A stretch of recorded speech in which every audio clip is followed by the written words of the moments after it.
Frater, Bapak Ibu Saudara, Saudari yang terkasih, Shalom.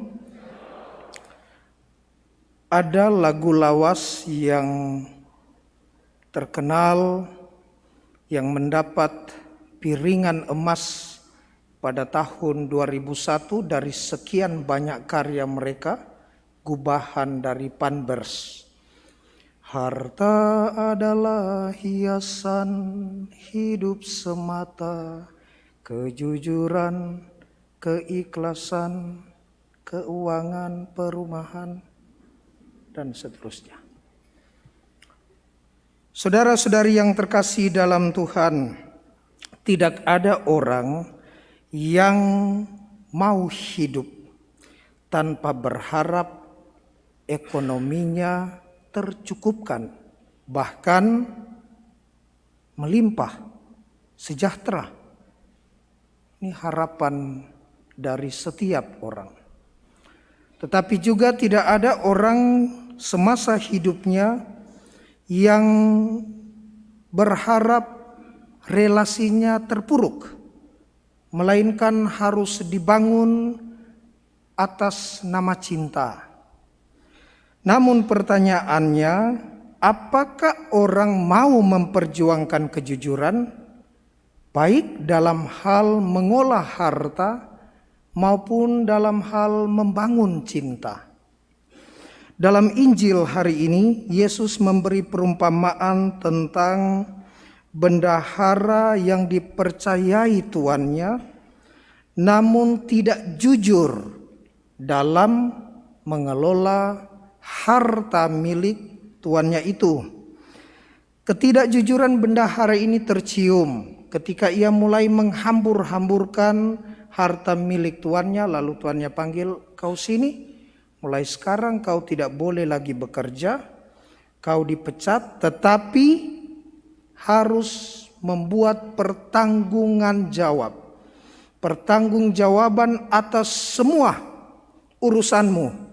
Berarti harus bikin laporan, termasuk hutang piutang."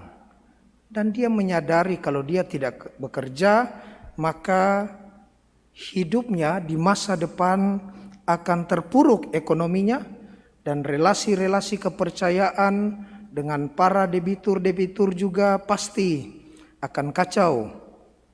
Berpikir dia dalam benaknya, berbicara dia di dalam hatinya, kata penginjil, "Apa yang bisa saya lakukan?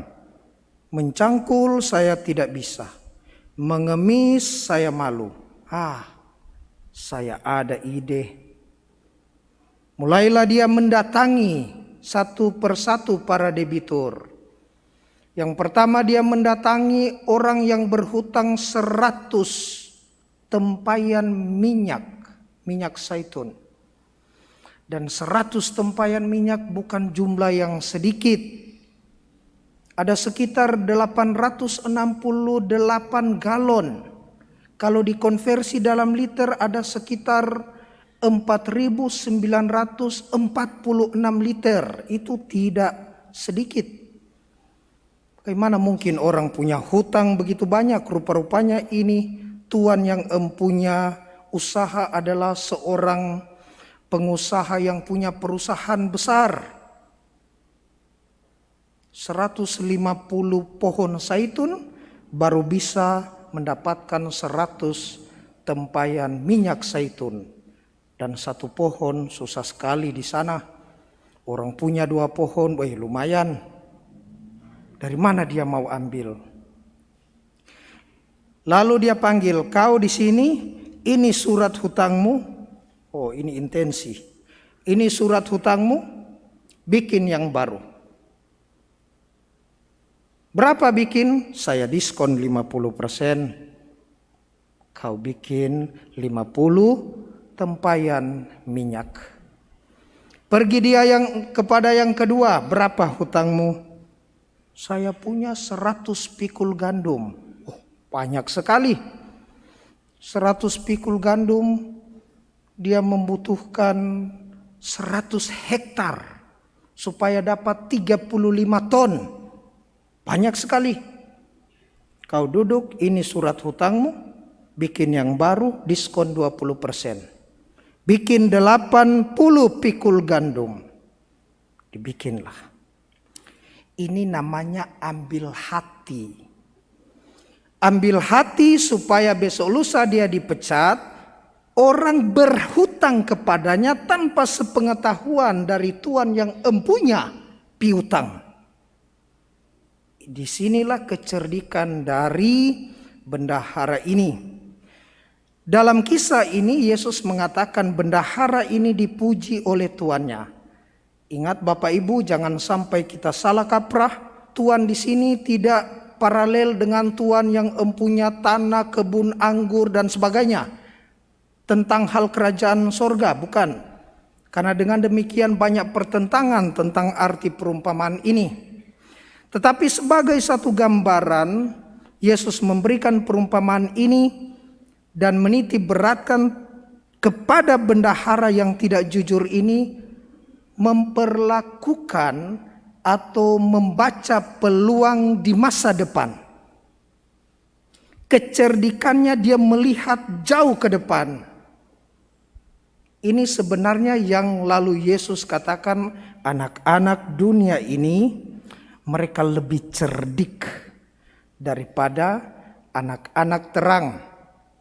Jadi pesannya sedangkan anak-anak dunia dalam hal duniawi, urusan duniawi pintar menggunakan intelektual, membaca peluang untuk masa depan, maka betapa anak-anak terang harus melihat masa depan yang lebih jauh, yakni kehidupan kekal.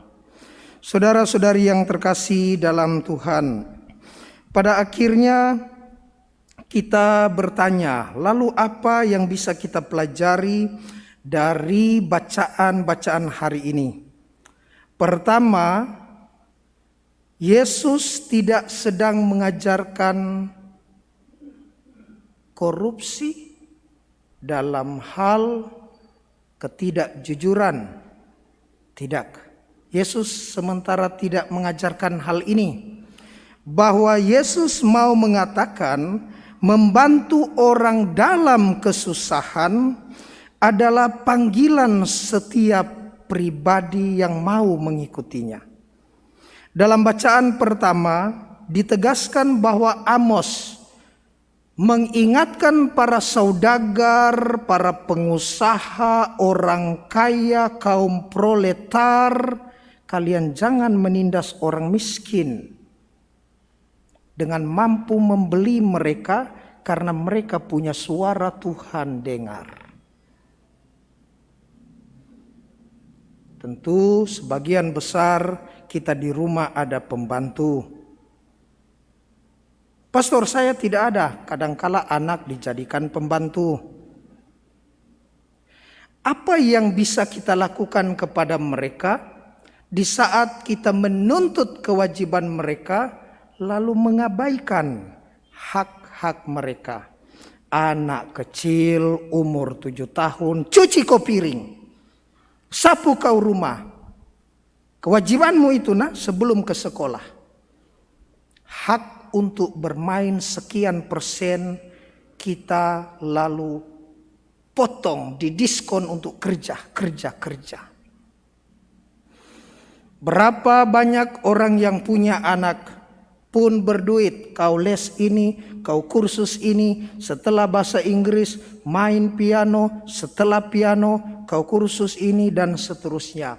Berapa waktu dunia anak-anak yang harusnya juga seimbang bermain untuk dipakai dalam dunia anak-anak bermain lalu kita diskon. Yang pertama poinnya adalah Tuhan mengajak kita untuk bijaksana mengatur apa yang ada pada kita, waktu kita, finansial kita, anak-anak, relasi keluarga kita masing-masing. Yang pertama, ketidakjujuran yang satu akan melahirkan dusta yang lain. Satu tidak jujur, tetap bercokol pada tidak jujur, untuk membenarkan, untuk cari aman, dia tutup dengan dusta yang lain. Saya tidak jujur menghambur-hamburkan uang, pada akhirnya dia bikin surat hutang yang baru. Sehingga ketidakjujuran melahirkan dusta yang baru dengan membuat surat hutang yang palsu. Kita diminta untuk berlaku jujur dalam hidup, apalagi perihal kerajaan Allah. Paulus dalam bacaan yang kedua mengatakan, untuk kesaksian itulah aku telah ditetapkan sebagai pewarta dan rasul. Yang kukatakan ini benar dan aku tidak berdusta. Poin yang terakhir, jangan gadaikan kepercayaan. Kalau orang menaruh kepercayaan kepada kita, maka kepercayaan ini harus dijaga. Beberapa waktu lalu saya ketemu dengan seorang kenalan dan dia mengatakan, "Pastor, saya ini orang Tionghoa." Lalu kenapa kalau orang Tionghoa? Ada hal yang saya mau katakan, Pastor, tentang kejujuran.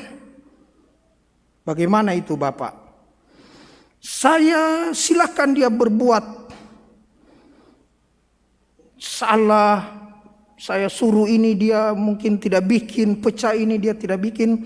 Tetapi kalau dia ambil uang yang saya cuma taruh di meja, saya hitung bahkan dia punya lembar-lembar, ada yang dia lipat lalu tiba-tiba hilang, dia ganti dengan uang yang lain yang tidak baru, bagi saya ini cacat. Kenapa begitu? Karena kepercayaan, Pastor. Prinsip saya, kalau saya percaya, saya pertahankan. Jangankan 20 tahun, 40 tahun dia kerja dengan saya percayakan, pertahankan. Oh, mantap, Bapak. Lalu dia kerja sudah berapa tahun? Baru 3 bulan saya pecat. Mungkin dari kisah perjumpaan dan sharing singkat ini, hal ini juga yang mau dikatakan dalam Injil. Kalau Tuhan pakai Bapak Ibu Saudara dalam pelayanan, kepercayaan itu harus sungguh-sungguh dijaga. Apa yang kita lakukan dalam pelayanan? Apakah sekedar pemberita firman? Apakah sekedar partisipatoris dalam aktivitas gerejani? Bukan. Bukan ini yang pertama-tama. Tetapi yang pertama-tama, lihatlah kesetiaan di lingkup yang lebih kecil. Kesetiaan di dalam rumah tangga. Kesetiaan di lingkungan sekitar, dari kamar ke ruang tamu ke dapur ke halaman dan seterusnya.